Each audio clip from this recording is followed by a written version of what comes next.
Welcome to the Might in Motion podcast, where we empower leaders like you to navigate both their personal and professional journeys. Are you a manager hungry to reshape the course of your career? I'm your host, Mariana Kinney, and for the past 24 years, I've been a Fortune 50 leader, absorbing invaluable lessons from industry luminaries on how to break free from limiting beliefs and habits. On the Might in Motion podcast, our compass is guided by the 4 M's: motivation, momentum, mindfulness, and might. Each episode, we dive into conversations with leaders from Fortune companies, doctors, and entrepreneurs. Their stories, their might in motion, will not just captivate you, but ignite the spark within. Join us as we unravel the secrets to success, providing you with the inspiration to craft your own action plan and prepare yourself towards your goals. This is your journey, your might in motion. Welcome to the podcast that fuels your aspirations. Welcome to Might in Motion. Today's episode is sponsored by Pantheon FM. Are you struggling to get a constant flow of clients? Meet the Pantheon. It's an exclusive network of entrepreneurs changing the world through entrepreneurship. Sell more of your high-ticket programs by becoming an icon in your industry who rallies together in what we call the Pantheon. For more information, contact me directly, Mariana Kinney, your host of today's episode. Today, I bring to you Dan Hunt. He's the founder of Meraki Performance. Over the past decade, Dan has given his life to influencing, coaching, and training athletes, coaches, and leaders in creating cultures that people find purpose, experience fulfillment, and are able to live in a place from authenticity. From an NCAA athletic teams to professional organizations, Dan creates insights, helps develop strategies, and coaches teams and individuals to maximize themselves in their pursuit of being the best they can be. Talent is not the greatest predictor of success. Thoughts, attitudes, and beliefs of an individual or team is. Dan has been able to bring that out of countless individuals and teams who've experienced being the best in their given pursuit and, better yet, reaching their potential. Dan, welcome to Might in Motion. Hey, thanks for having me. I'm very excited. We connected a few months ago, and I'm so glad we finally got it on the books. Just to start, tell us more about what Meraki Performance means. There's a really cool origin story to that name. Yeah, so I stumbled upon this word probably 4 or 5 years ago, and Meraki is actually a Greek word which there's no English translation for, and it essentially means to do something with such intention, focus, love, your whole self and heart that you leave a piece of yourself behind. And so as I started, I was in this space and I was, crafting kind of business vision. I realized like that's essentially flow. When you think of performance and being in the zone and in that flow state, I mean, that's Meraki. And so that's really why I landed on that. And as we've talked before, like it's a great talking point to begin to kind of speak about that. Well, I mean, you have this whole class of warriors, right? When I think of the Greeks, it's like this whole mentality of you are going after it all in. And the fact that you leave a piece of you is really cool. And you being in the corporate space, we've all had that project, right? We've all had that big initiative that you're just like, wow, I'm making a mark on my company or my team or my industry. That's always something that I think really inspires people to become better and bigger than who they thought they could be. Absolutely. And I think there's a piece too that we all desire to leave something better, right? We all desire to some degree that recognition, and I think that sometimes we chase it in the wrong ways. Obviously, we've seen it go the opposite way, but when you remove yourself directly from the results and that recognition, and you're able to be right where your feet are, engaged in whatever you're doing, engage with the people you're doing it with, you realize that not only are lives being transformed, but whatever you're touching, including that business or that organization, is transforming as well. And I believe that's our greatest place of potential. Mm. You know, you had posted, I can't remember exactly when, but you were talking about why and Mm, how sometimes people focus so much on meditating on the why and yeah, what's their, ask the five whys, and there's that whole piece where at some point if you don't go do yeah, something, the why doesn't matter. yeah. Can you like share more in your thoughts on that? Because I thought that was a really interesting spin on something that just seems to be super trendy right now. Yeah. And let me first say, like, that's something that I experienced. You know what I mean? Mhm. I experienced being in those spaces for, I would even say, a year on something that I would consider a wall or a big problem in my life. And I would sit there and go, why? And what I found is that over time, that why continued to change based on my perspective, based on the environment shifting, based on all these things. The why continued to change. And I came to the realization that what matters most in those situations is to take action, right? Like to Mhm. go, okay, the why I might know, I might have a piece of the understanding, but I do know who I am and how I show up and where I want to go. And so I can take a rational, logical next step and then continue to look up and go, okay, what's the next one? You know what I mean? And I think Mhm. there's definitely time and space to ask the why, but what I find more times than not, we get stuck in this loop, Mhm. and we cause our own suffering by sitting in this why, and we're wrestling with it, and then we wake up and we go, man, we're still here. What, like, we're Yeah. still talking about the same things, and to go, okay, what are we going to do about it?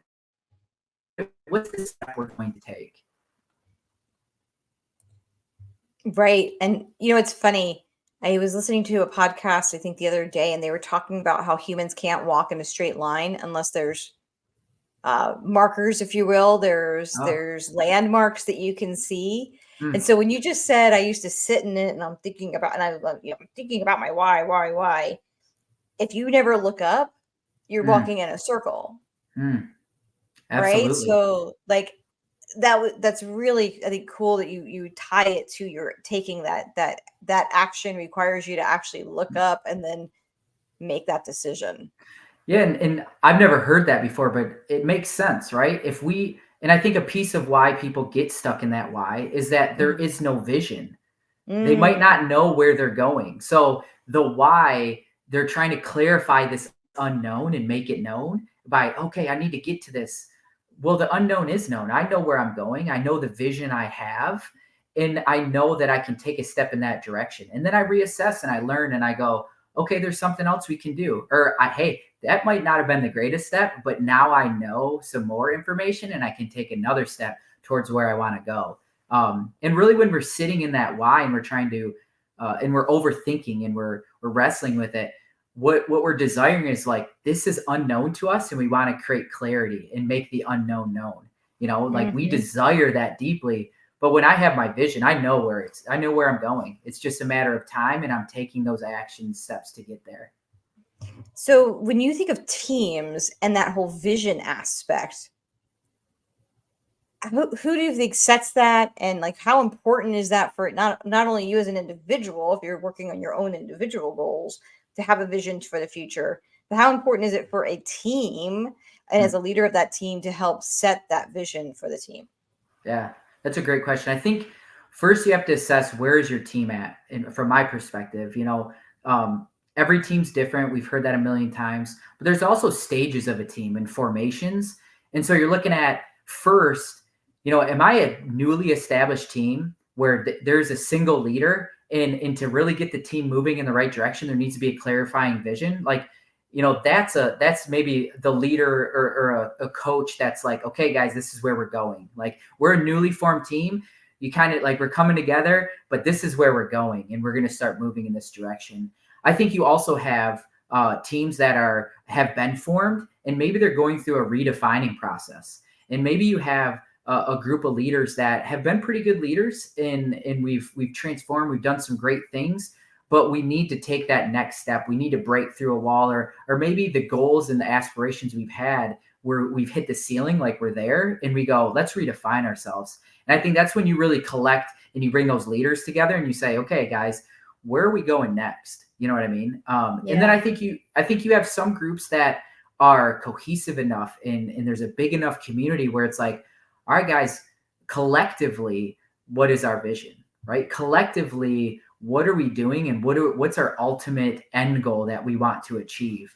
And it depends on group size as well. You know, you can't, it's tough to say, hey, what's our vision to a 1,000 individual type group or something like that. But I think it's to assessing where are you at in the process of your team formation.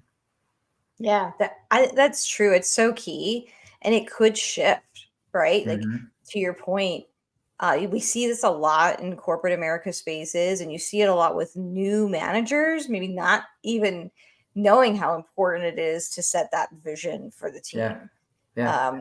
It's hard when you're moving from an individual contributor to now you're the, that leader, that manager of others, to start making that pivot of, this is very important for you. And even if it's just the tone of the team and how you have targets that you need to go after, which may be defined collectively, but you've got to be able to lead the group to what those targets, where should they be? What are the main KPIs, those key performance indicators, right?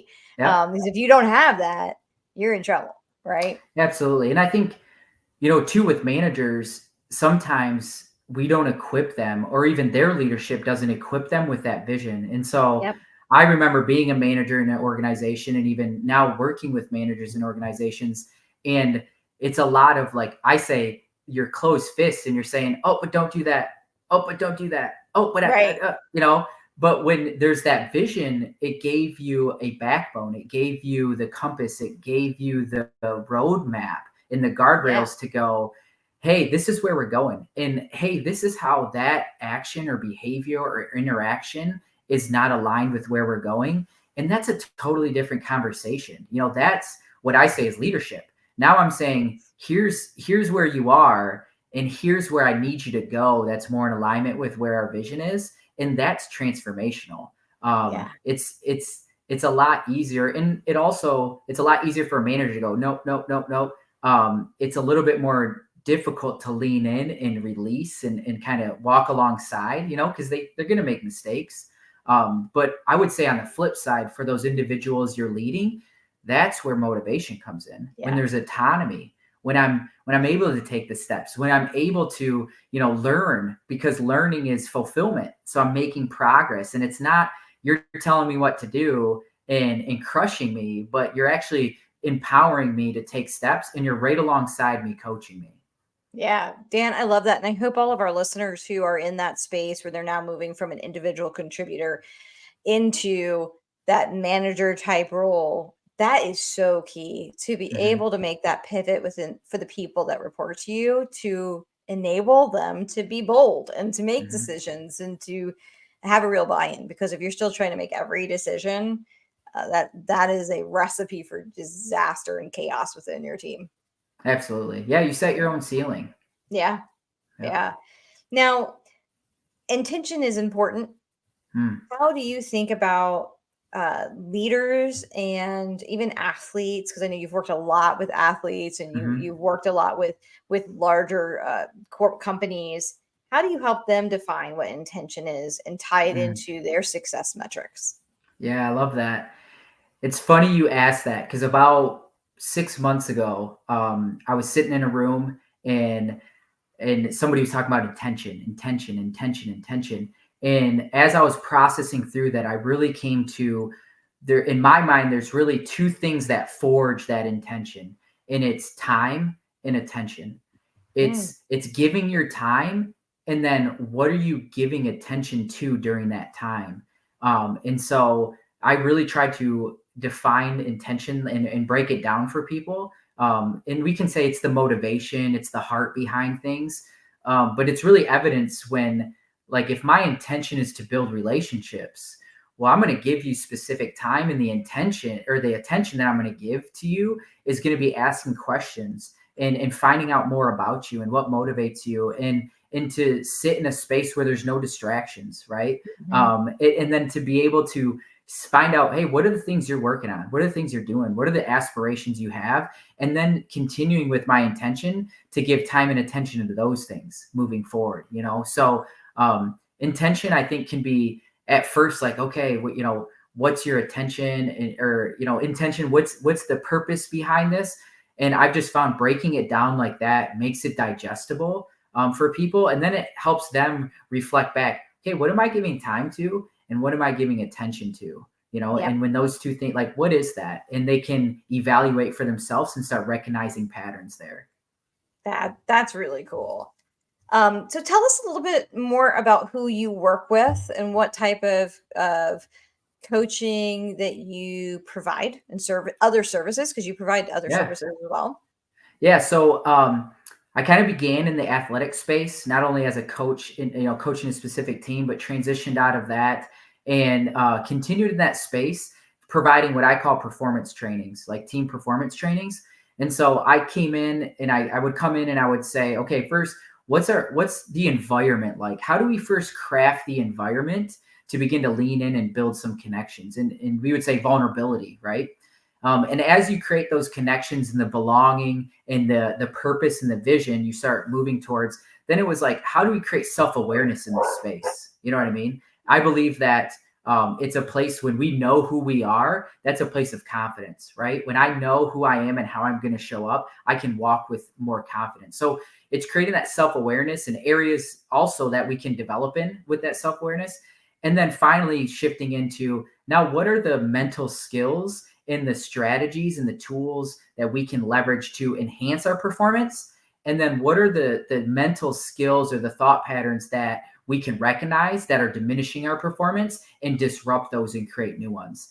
And so that's how I really began working with teams. And then it just started, like, hey, Dan, coach, can you come in and speak to this group? And so I'd speak on a topic. And then it was, hey, can you coach this person one-on-one? And I do some coaching. And then it was leaning in and working with coaches and consulting with them and them working with the teams. And since then, I began to podcast a little bit. I'm actually in the process of shooting video course to make the knowledge that I have to give to more people on a broader scale. And then I'm also more and more leaning into the actual business side of things in terms of corporate America and working with other small businesses. And that's really been fun because in all of this, my approach, and I believe deeply that greatness is within everybody. And so I want to ask questions. I want to help you self-reflect. And then I want to help give insight along that path of you finding that greatness within. I don't think it's that you have it or you don't. I think it's you taking action to explore it and bring it out, and recognize that. So I also am in the process a little bit of a book, first kind of creating a practical guide, you would say, and what I'm calling a playbook, but also have dreams and aspirations to more and more get into the writing space as I've started newsletters. And I see, maybe an authorship in the future as I develop that skill. Oh, that sounds great. Speaking of books, because I see this huge bookshelf behind you, Yeah. what is like one of your most favorite books that you would recommend for listeners to go after? Yeah, that's a great question. I'm reading a book right now called Take Off from Within. I think it's Irvin. It's Steale, I believe his last name. Fascinating book, and he really connects like your thoughts, in thoughts to the divine, and that it's within you to bring, and people would say manifest things, but I lean to that the thought, when it's from a place of internal inspiration and you take action on that, you can really shift your reality, and Yes. people are like what? Like your whole reality? It's like, no, really, you and I can experience the same event, and my thought process and what I focus on can create a totally different reality than what you have. Yeah. And so I believe that. And then as I'm reading this book, it's like just aligning those things, and he's talking more and more. And it's been it's a tough read, but it's been a fascinating read, like really getting in there and wrestling with some of these concepts. So I've really loved that. I think more recently, and you probably hear it all the time, is James Clear, Atomic Habits. I think he's just done a beautiful job of articulating like how it comes from a place of identity in such a simple framework for people to wrap their heads around, where coaches and leaders for a long time have been trying to grapple with this idea, but he's just made it so simple, you know? And I think another one that's been pivotal for me is Chip and Dan Heath, I believe is their last name, wrote a book called Powerful Moments. And yeah, I'm pretty sure it's Powerful Moments. And it's this idea, and really what I try to train on and speak on is that you and I can sit here. I live in Michigan, right? Yep. And I can tell you about Lake Michigan. I can explain how beautiful it is and the smell of it. And neurons fire, you know, like you kind of create this image. But if I can take you there and create the experience, and like your neurons are a lightning storm. And when you create that lightning storm, it reworks your myelin sheath and your neuric pathways, essentially. And you can reshape your habits and behaviors and different things based on what you're experiencing. And so a lot of my training, I try to lean into that of how do we create an experience where we're reworking those neural pathways, and you're walking away with new skills. And I would argue even a higher level of confidence in those skills. That's awesome. Yeah, I'm a big avid reader, so I always love to know what's the latest and greatest that other people are reading, because I mean, I've read Atomic Habits, but you just gave me 2 other books to go after, right? And so it's so important. So many people after high school don't pick up another book. And man, what a wasted opportunity. You know, I try to read a minimum of 10 pages every day just to continue to learn and absorb and grow. And it's I just highly challenge all the listeners to go out there and pick up a book this, you know, whatever day you're listening to this in the future, go pick up a book. And then maybe it's one of these two. Maybe it's Take Off From Within or Powerful Moments or Atomic Habits, right? But all of them have nuggets of information that you can go take and apply in your life. So that is awesome. And I would encourage people too, like in that one, I didn't read in high school. I'll be the first one to tell you, like I barely graduated high school. And then I found what was intriguing to me, and I dove into it. And then I got a bachelor's degree and my master's degree. And and actually during my master's degree, I was like, I can't wait till this is done so I can read the books I want to read, you know? And what really helped me was I would find idea or like titles and things, and I would find the first chapter that jumped out at me and I would read that chapter. And so I slowly, and maybe James Clear even talks about this, but the idea of just building momentum, you do the small thing that you can start building momentum, especially in an area that you would say isn't a high skill set for you or you don't always enjoy. And slowly but surely, I went from reading, you know, a couple of pages in a chapter that was kind of intriguing to the full chapter to, you know, half a book to now it's like even books that I might not pick up and go, oh yeah. Like there was a book called The Sabbath by Joshua Abraham Heschel. Really dense read. And I was like, oh, this idea of rest. It wouldn't be intriguing at first, you know, and then I started reading it. And I'm like, okay, I love this. Like I'm fascinated with this. And I dug into it and just, you know, it's again, building that momentum into building that skill. That is awesome. I love it. Love it so much. Thank you for sharing your story, sharing your vision with, you know, Meraki Performance and how you help teams, both athletic teams and corporate teams, leverage that mindset. If people are interested in getting to know you, connecting with you, we're going to pop on the screen, but what's for our listeners who may not be listening, it'll all be in the show notes, of course, but what's the best way for people to connect with you that you can just call out for our listeners? Yeah, definitely. We have a connect form on our website. If you want to connect and actually, you know, like connect for a phone call, shoot me an email on that. Say, hey, we have a notes part of it. Like, hey, would love to connect for a phone call. I'd be willing to jump on a 30-minute phone call and just get to know you more, get to know your dreams and aspirations for whatever you're doing and see if we can support you in that. And then obviously any social media, we're on at Meraki Perform on Twitter, Facebook, and Instagram. And then individually, I have at Coach D Hunt at Twitter, Facebook, and Instagram. And so anything we're constantly putting out things of our trainings and just different nuggets that it's funny, I don't even realize that some of these things that I'm saying, and I'm just in the zone or in flow as I'm leading and challenging groups. And I have a team that will like, oh, that's a good one we got to put out there, So we're constantly trying to give information, because again, we believe that people have it within them. And if we can be a part of your journey in you finding that, like that fulfills us. Yeah, I just so love it. And for those of you listening, Meraki is spelled Meraki, perform.com. Mhm. Go check it out. Great opportunity to go link and connect with Dan and his team directly. I love to have my little nuggets at the end. So the little summary, and the things that I really took away around intention is what you're putting your time and attention to. That's what actually drives your true intention. And you want to tie that into what your aspirations are. When those three things align, you are really firing on all cylinders.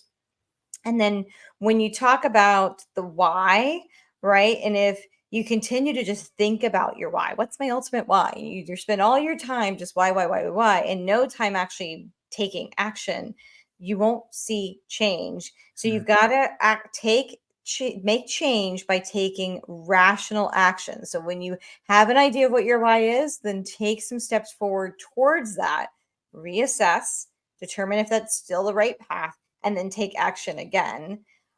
You've got to, when you're thinking about like vision, so that ties into the vision. If you don't have that vision of where you want to go, what you're aspiring to become, that can become a problem. So you want to assess where you are with your vision.